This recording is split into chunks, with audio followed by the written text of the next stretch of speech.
শুভ বিকেল বন্ধুরা। আজকে কিন্তু রাস্তায় ভক্তদের ঢল নেমে গেছে, কারণ আজকে হচ্ছে রথযাত্রা। তাই কিন্তু আমাদের জগন্নাথ বলরাম সুভদ্রা উঠে পড়েছে রথে মাসির বাড়ি যাওয়ার জন্য।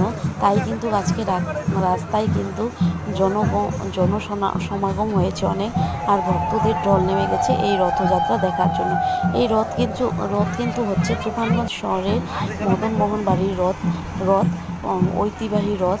এই রথ কিন্তু সারা শহর জুড়েই ঘোরানো হয়, আর এই রথে চড়িয়েই আমাদের ভগবান জগন্নাথ বলরাম সুভদ্রাকে নিয়ে যাওয়া হয় মাসির বাড়িতে। তাই কিন্তু সব ভক্তরাই কিন্তু পিছনে পিছনে যাচ্ছে এই রথের পেছনে, আর ভক্তদের কিন্তু ঢল নেমে গেছে এই রথযাত্রা দেখার জন্য। আর এদিকে যে রথটা দেখা যাচ্ছে, এই রথ হচ্ছে আমাদের পাড়ার রথ।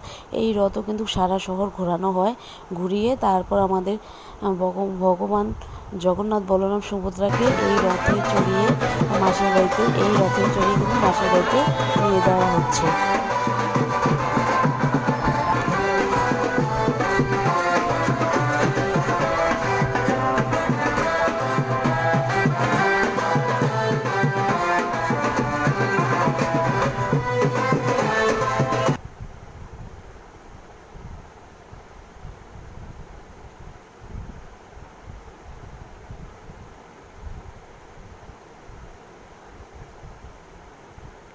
আর এদিকে আমি কিন্তু ডিউটি থেকে বাড়ি ফেরার পথেই এই রথ দর্শন করতে পারলাম। এই ভগবান জগন্নাথ বলরাম সুভদ্রার রথ দেখতে পেলাম। এই রথ দেখেই কিন্তু আমি বাড়ি ফিরলাম। হয়তো ভাগ্যে ছিল